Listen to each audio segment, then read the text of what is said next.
Quantos trouxeram o livro santo, ergam-no.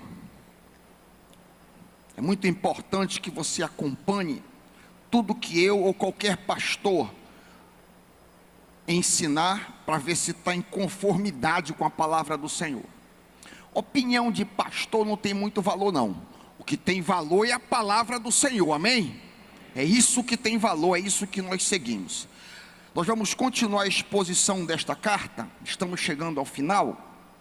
Queria te convidar para a leitura do segmento que nós vamos começar este domingo e continuar no próximo.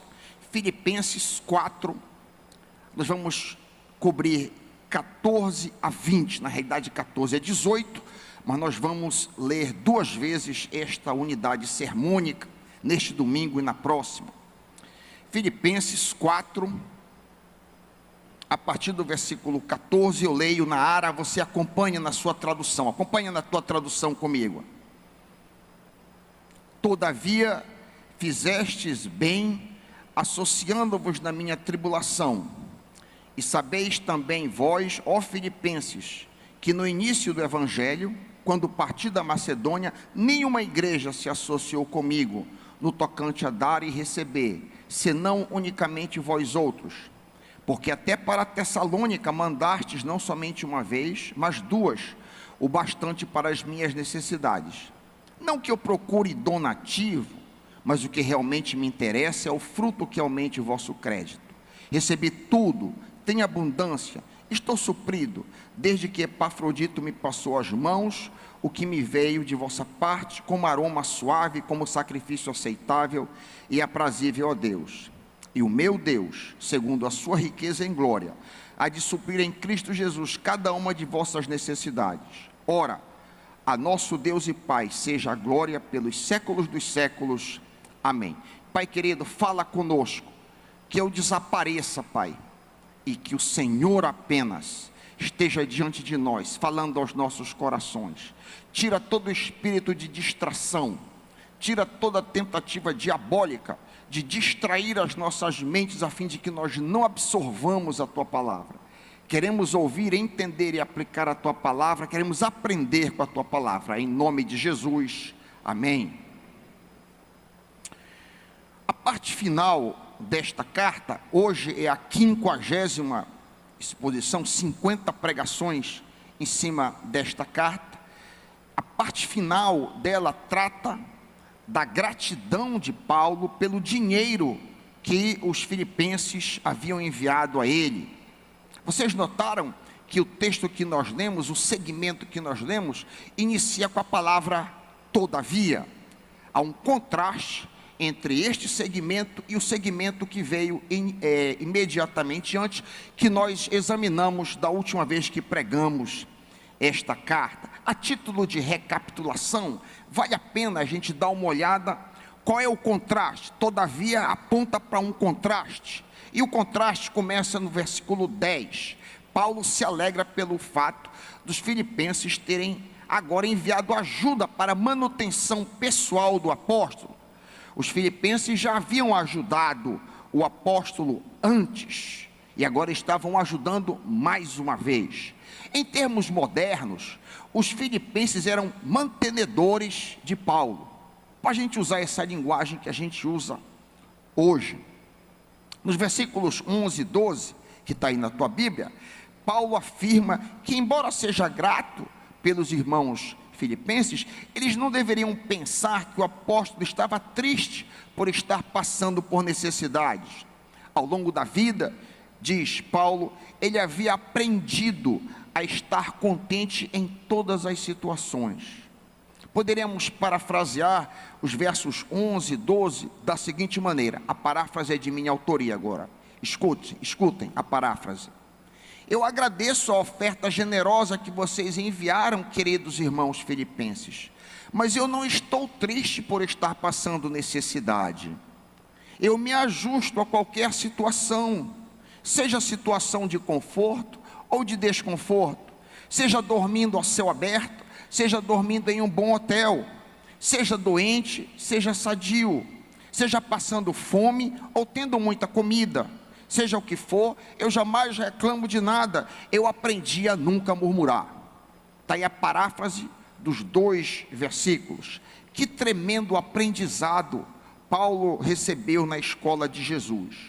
Depois de Paulo experimentar uma vida de riqueza em Tarso, na casa de seus pais, depois de Paulo experimentar a vida acadêmica na Universidade de Jerusalém com o professor Gamaliel, depois de Paulo experimentar 3 anos de duras agruras nas regiões desérticas da Arábia, depois de Paulo experimentar um maravilhoso arrebatamento ao paraíso de Deus, depois de Paulo experimentar terríveis surras e prisões em viagens missionárias, depois de Paulo experimentar alegrias indizíveis do céu e o privilégio de comunhão e a visão do próprio Cristo, depois de Paulo experimentar extrema pobreza, nudez, traições, falsos irmãos, enfim, depois de Paulo experimentar o melhor da vida e o pior da vida, ele afirma que nada, absolutamente nada, deixava ele reclamando. Nada nesse mundo me faz murmurar, nada nesse mundo me faz reclamar. Não havia autocomisseração na vida do apóstolo. Coitadinho de mim, olha para mim, eu estou sofrendo.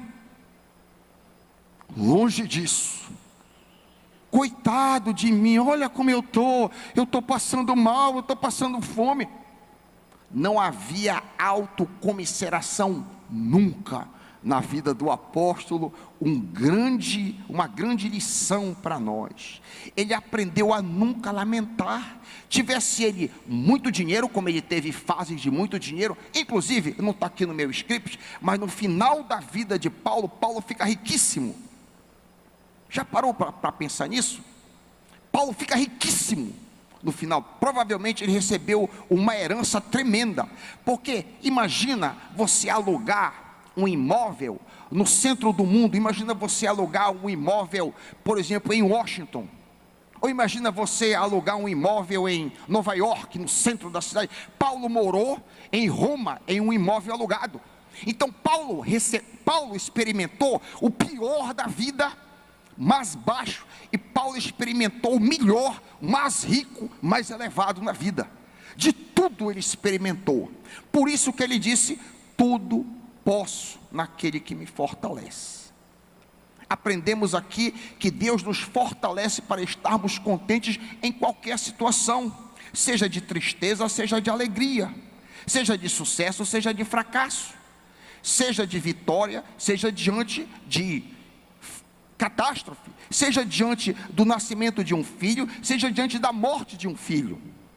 Estamos proibidos de murmurar e de reclamar a respeito de qualquer coisa que possa nos acontecer ou acontecer com um ente querido nosso. Pois se vivemos, para o Senhor vivemos, se morremos, para o Senhor morremos. Quer pois vivamos ou morramos, nós somos do Senhor, amém? Todo crente deve viver sem reclamar de nada, pois reclamar implica que Deus não está no controle, e consequentemente naquele momento que você está reclamando, você está dizendo que o diabo está no controle. Reclamar e murmurar glorifica o diabo. Todas as vezes que eu reclamo e murmuro, eu estou dizendo: Satanás reina. Eu estou dizendo isso indiretamente, talvez inconscientemente, estou dizendo: Satanás vive, Satanás reina, seja glorificado o diabo, porque Deus não está no controle mais.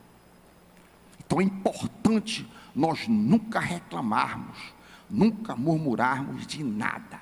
Até aqui revisão do que nós já vimos.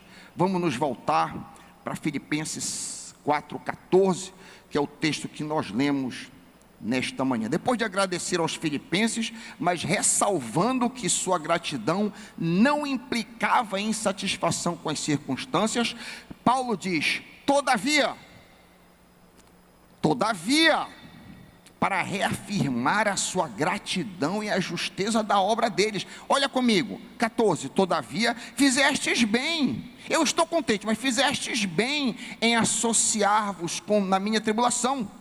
Aqui Paulo valoriza o dinheiro enviado, pois ao dizer de seu contentamento em todas as situações, os filipenses poderiam pensar que Paulo estava menosprezando o que eles haviam mandado para ele. Entende? Paulo corria o risco, ao dizer: não, vocês mandaram o dinheiro, mas posso tudo naquele que me fortalece. Eu estou bem. Então, para que eles não pensassem que Paulo estava menosprezando a oferta, ele volta ao assunto no versículo 14: vocês fizeram bem em mandar a oferta. Veja, Paulo tinha grande carinho para com essa igreja, com esses cristãos. Tu estás com Filipenses 4 aberto no colo? Passa uma página, olha como ele trata esses irmãos. Olha comigo Filipenses 1, 3 a 5. Olha o profundo amor e o carinho do apóstolo para com esses crentes. Filipenses 1, 3 a 5. Agradeço, meu Deus, todas as vezes que eu me lembro de vocês. Eu louvo a Deus quando vocês veem o meu coração, a minha memória.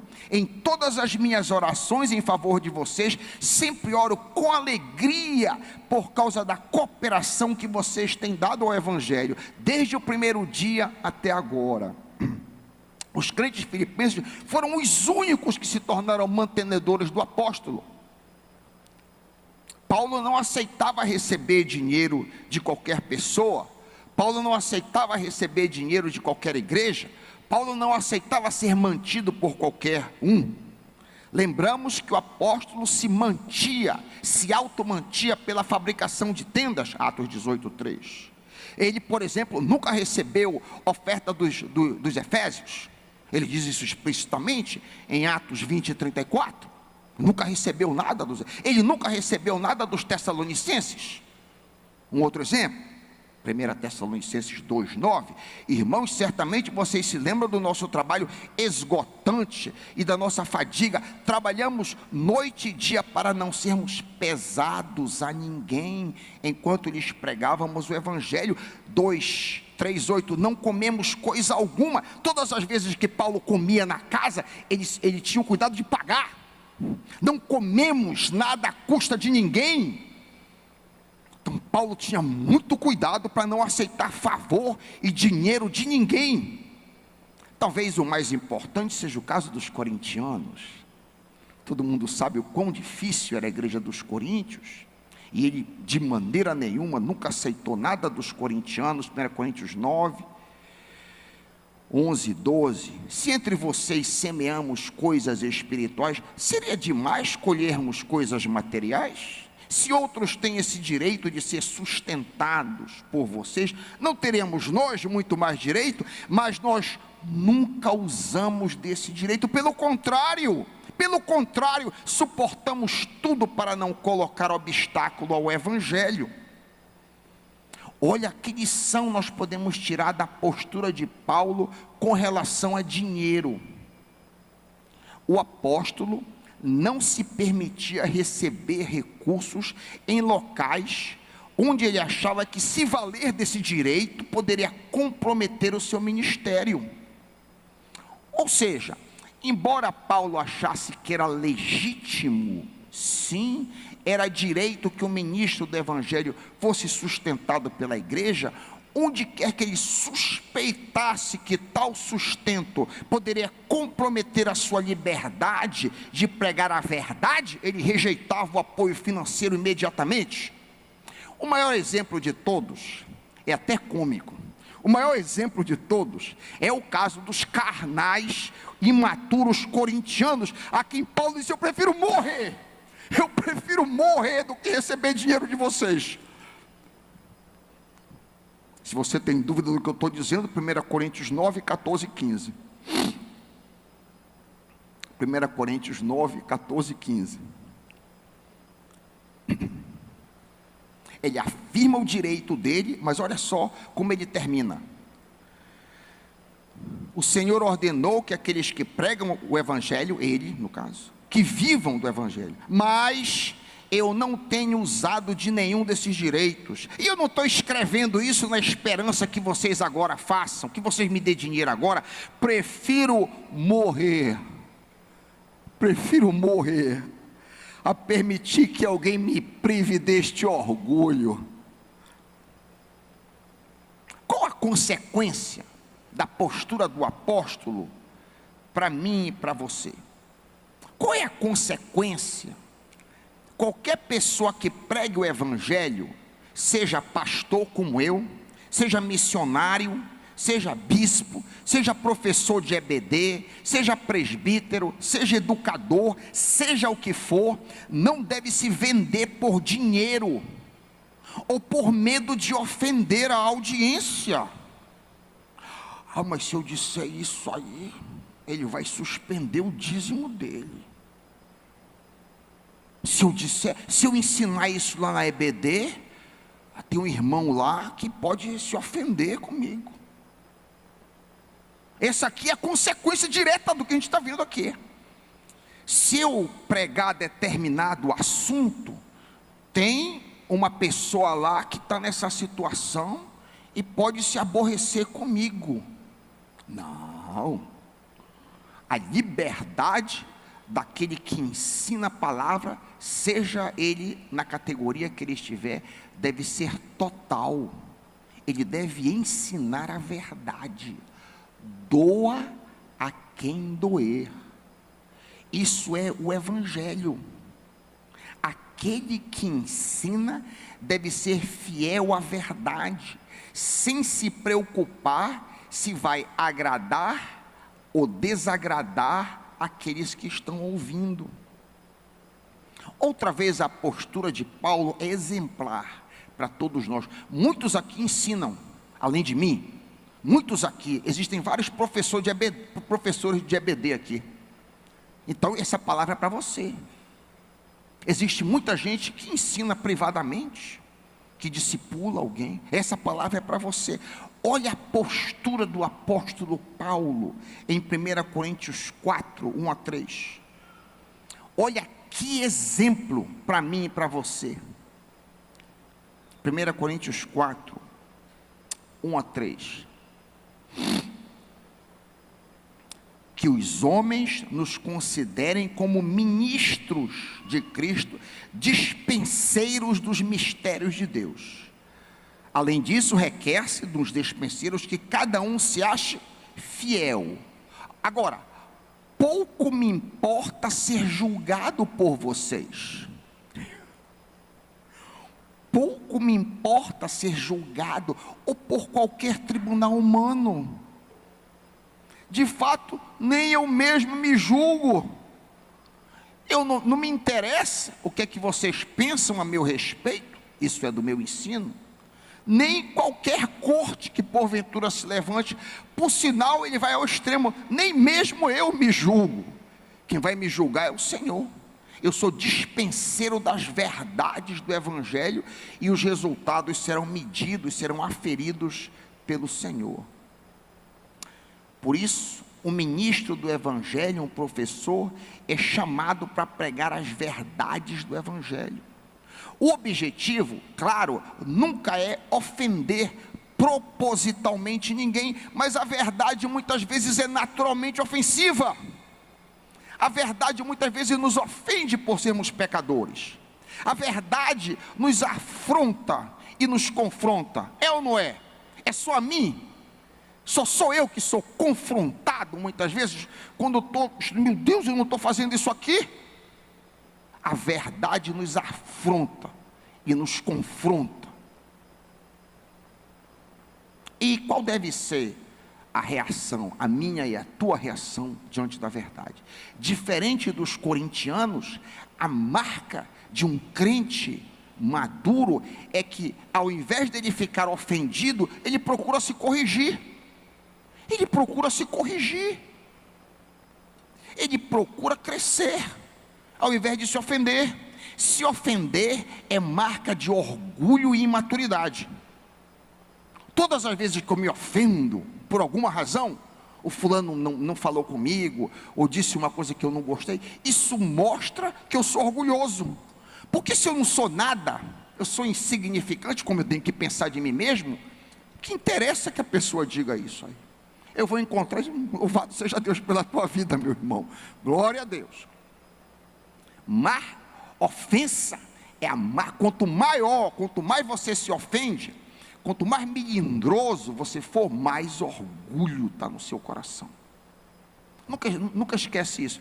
Quanto menos você se ofende, até chegar ao ponto que você está morto, que é o ideal, para a gente chegar lá, morrer com Cristo, está morto, nada, o que é que pode ofender um morto? Um corpo morto dentro de um caixão? Nada. Assim que Jesus agia, nunca se ofendia. Jesus só se ofendia quando Deus era atacado, só. Jesus foi chamado de Beelzebu, foi dito que ele era filho ilegítimo, foi insultado de todas as formas. Pessoalmente nunca se ofendeu quando o pai, a casa do pai foi atacada, foi vilipendiada, aí ele se ofendia. Essa aqui é uma grande lição, uma lição preciosíssima para nós. Sigamos à frente, nos tornando menos carnais e mais espirituais, mais parecidos com Jesus, amém? Retornando à exposição do texto, vale repetir que Paulo tinha tremenda confiança nos filipenses, ao ponto de receber o sustento deles. Ele valoriza a oferta, ele não esqueceu a constância daqueles irmãos. Olha comigo 15 e 16, volta lá para o 4, 15 e 16, olha a gratidão do apóstolo. Como vocês sabem, Filipenses, nos primeiros dias do Evangelho, quando parti da Macedônia, nenhuma igreja partilhou comigo no que se refere a dar e receber, exceto vocês, pois estando eu em Tessalônica, vocês me mandaram ajuda, não apenas uma, mas 2 vezes quando tive necessidade. Que privilégio esses crentes tiveram em participar no ministério de Paulo. Que privilégio os filipenses tiveram em ajudar na propagação do Evangelho. Há um comando para todos os crentes que se envolvam na promoção do reino de Cristo nesse mundo. E o comando, ao mesmo tempo, é claro e assustador.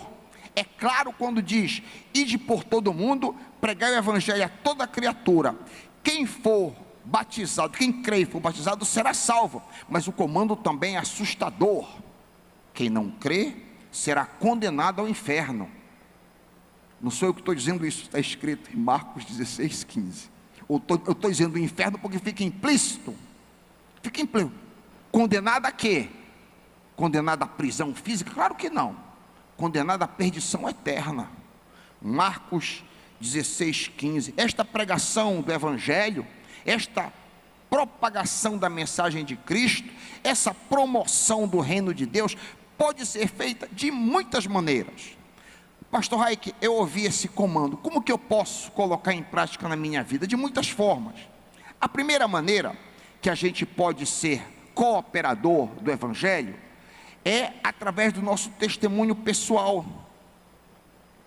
Onde quer que estivermos, nós somos testemunhas da beleza do Evangelho, através do nosso comportamento santo, através da nossa conversação sadia, diferente das conversas do mundo. No mundo, nas conversas das rodas do mundo, é palavrão, é assunto desagradável.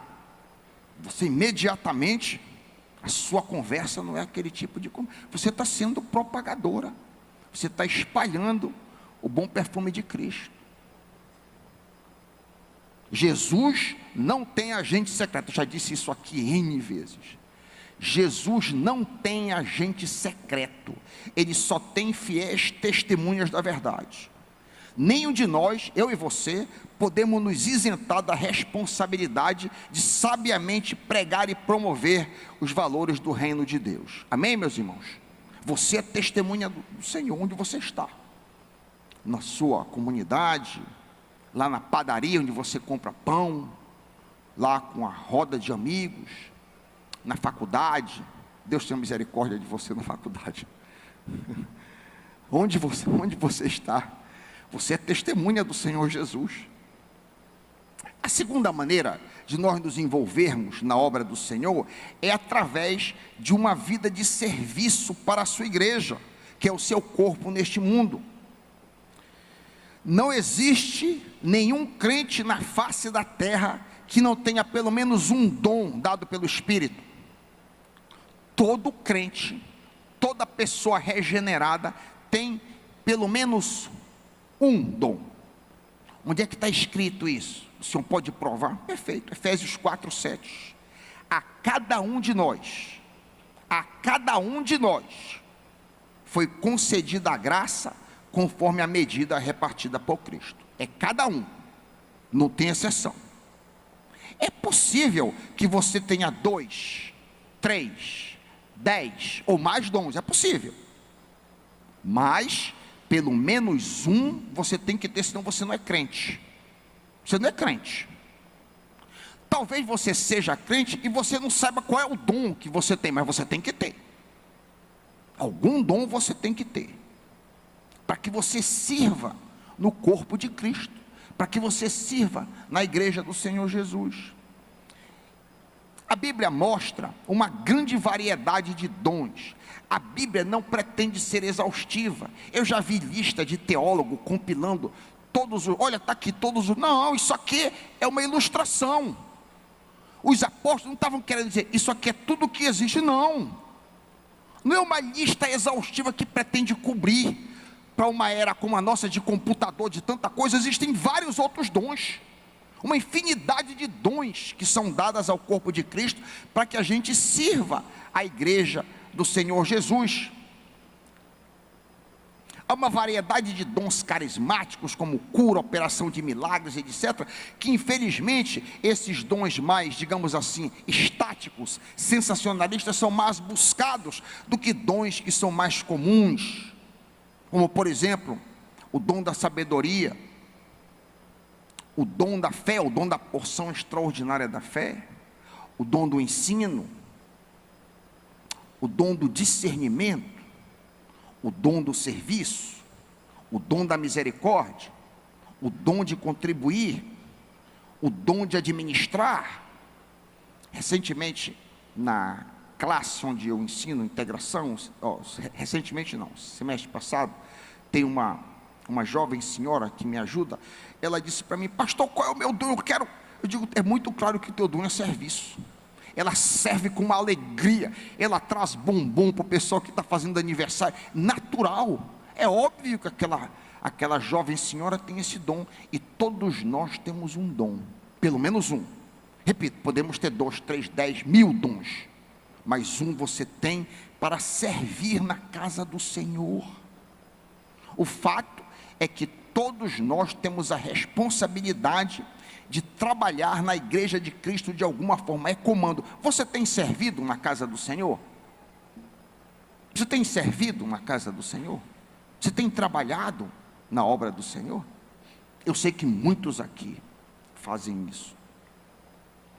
A terceira maneira de nós nos envolvermos na pregação e na propagação do Evangelho é através da manutenção de missionários que militam na linha de frente, plantando a igreja e promovendo valores cristãos. Era exatamente isso que os filipenses estavam fazendo, apoiando Paulo. Exatamente esse aqui era o caso daquela igreja em Filipos, ao mandar dinheiro para o apóstolo Paulo. A esmagadora maioria de nós não pode ir a locais distantes para pregar o Evangelho. Nós não podemos. 99% dos crentes tem que trabalhar como advogado, como administrador, como motorista, como médico, o que quer que seja. Ele não pode ir. Ou se ele pode só em um momento pequeno ali nas férias dele. Mas Deus chama alguns, muito poucos, Deus chama alguns para trabalhar especificamente na obra dele, indo. E aí então, como que eu posso ir, já que tem um comando para eu ir? Sendo mantenedor dessas pessoas. Eu ajudo essas pessoas. Preste bem atenção, que os filipenses eram generosos cooperadores no ministério de Paulo, como nós lemos outra vez no versículo 16, para Tessalônica vocês mandaram não uma, mas 2 vezes. Na ocasião desta carta, os filipenses estavam mandando dinheiro para Roma, onde Paulo estava preso. Em outras palavras, a igreja de Filipos, repetidas vezes, apoiava o missionário e apóstolo Paulo. Que exemplo para nós, que exemplo para mim e para você. Ao longo de décadas, nós, a nossa igreja, a primeira igreja batista do Pará, temos apoiado juntas missionárias, a COBAPA, que é a Convenção do Estado, a Junta de Missões Nacionais, que é a nossa junta que faz um trabalho a nível de todo o Brasil e às vezes até fora na América Latina, e principalmente a Junta de Missões Mundiais, que é uma junta que trabalha ao redor do globo, que está presente nos 6 continentes deste mundo. Louvamos a Deus pelo trabalho destas organizações. Nós também temos tido os nossos próprios missionários. Sim, esta igreja tem tido missionários locais, como por exemplo a missionária Nayara Chan, o missionário Guilherme de Almeida, o missionário Marcos Brisda e outros. Nós também temos tido, além de missionários locais, nós temos tido missionários estaduais, como por exemplo, o missionário Raj Carvalho, o missionário Jorge Bastos e etc. Recentemente, o pastor Paulo Marinho iniciou o programa Vocacionados, que visa levantar missionários de forma proposital, a fim de aumentar a força missionária para cumprirmos o comando, o ID de Cristo. Desejamos a nossa igreja, a nossa liderança deseja no futuro irmos além de local, estadual, que já temos, desejamos ir para nível nacional e mais à frente mundial. A nossa igreja tendo missionários em todos esses âmbitos, para a honra, glória e louvor de Cristo Jesus. Amém, meus irmãos? Esta ênfase missionária, este amor por missões, este zelo pela expansão do reino de Cristo, pasme, aumenta o nosso crédito diante de Deus. Como assim, pastor? Nós não somos protestantes? Sim, aumenta o nosso crédito. Nós não somos protestantes? Que negócio é da gente ter crédito diante de Deus, pastor? Nós não buscamos crédito, nós buscamos agradar a Deus, mas quando eu obedeço à grande comissão, naturalmente a minha recompensa cresce diante do Pai. Quando nós chegarmos no céu, se nós obedecermos à grande comissão, não para ter galardão, mas por querer agradar ao Senhor, nós teremos uma grande recompensa. Onde é que está escrito isso? Bate os olhos no versículo 17 desse texto. 4:17. Não que eu procure o donativo, mas o que realmente me interessa é o fruto que aumente o vosso crédito. Uma paráfrase desse versículo 17 seria o seguinte: embora eu agradeça a oferta de vocês, o que me faz mais feliz é a grande recompensa que vocês terão por ter mandado essa oferta para mim. Quem lucra mais não é quem recebe, no caso Paulo, mas sim quem dá, no caso os filipenses. Me vem à mente as palavras de Jesus, em Atos 20:35. Mais bem-aventurado é dar do que receber. É mais feliz a pessoa que doa, é mais feliz a pessoa que oferta, do que aquela pessoa que recebe a oferta. Tem carne aqui, eu não vou poder expandir. O próximo domingo eu vou trabalhar isso aqui, que tem muita carne aqui dentro, para morder. Então eu vou avançar, e também vou trabalhar 19 e 20 domingo que vem. Mas por agora, eu queria concluir com as palavras do apóstolo Paulo, no versículo 18, acompanha comigo. Recebi tudo e tenho abundância, estou suprido, desde que Epafrodito me passou as mãos, o que me veio de vossa parte, como aroma suave, como sacrifício aceitável e aprazível a Deus. A construção grega é bem enfática aí. A parte A, ele diz: eu tenho tudo, tenho abundantemente, estou cheio. Cheio, tudo, cheio. Em grego é bem forte isso aí. Eu tenho muito mais do que eu preciso. Eu estou rico pela oferta gorda. Obviamente os filipenses haviam mandado uma oferta extremamente generosa para o apóstolo. A parte B do versículo 18, Paulo compara a oferta que ele recebeu dos filipenses com a oferta que os israelitas deviam oferecer a Deus. Ou seja, as igrejas dos filipenses estavam agradando o próprio Deus antes de agradar Paulo. As ofertas ao missionário Paulo eram na realidade ofertas de aroma suave a Deus. Que coisa tremenda! Esta verdade deve nos estimular a ser mantenedores de missionários na obra do Senhor. Afinal, disse Jesus, eu não sei se você acredita nessas palavras, mas escute,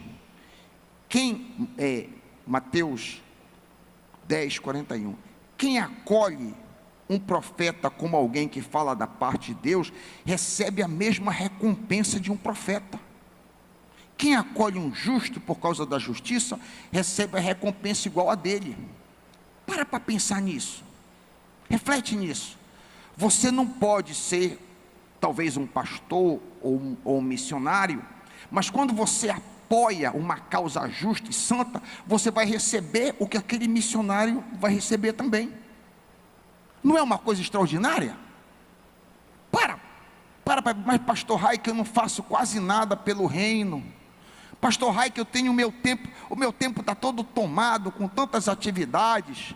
Eu trabalho das 8 da manhã às 5 da tarde, trabalho de segunda a sexta, não posso fazer quase nada para o reino de Deus. Nas férias eu dou, calma aí, ouça, quem acolhe um profeta como alguém que fala da parte de Deus, se caso o profeta for um homem santo, um missionário, uma missionária santa, de fato, recebe a mesma recompensa que ele, recebe a mesma recompensa, porque muitas das vezes aquela pessoa não tem como se sustentar, e você ajudando no sustento dele, você vai receber o galardão que ele vai receber. Eu me faço entender, meus irmãos? Parece irreal, se você, é verdade, é o que está dizendo no texto. Deus levanta apenas algumas poucas pessoas para fazer um trabalho exclusivo do Evangelho, mas Deus tem uma igreja enorme, de milhões de pessoas, que podem apoiar estas pessoas, e o texto diz que você será recompensado como elas. Para mim é difícil entender, mas é verdade. Uma mulher como Amy Carmichael, que foi para o campo missionário, deu a vida toda para o Senhor, deu o seu corpo, deu a sua vida, toda a sua juventude trabalhando só para o Senhor. Se você apoiou, no caso, séculos, se você apoiou, você vai receber uma recompensa igual a dela. Parece irreal para mim, mas é o que diz o texto. Eu creio na Bíblia. Você crê na Bíblia? Eu creio na Bíblia. Isso deveria ser um estímulo para que você fosse um apoiador da obra do Senhor.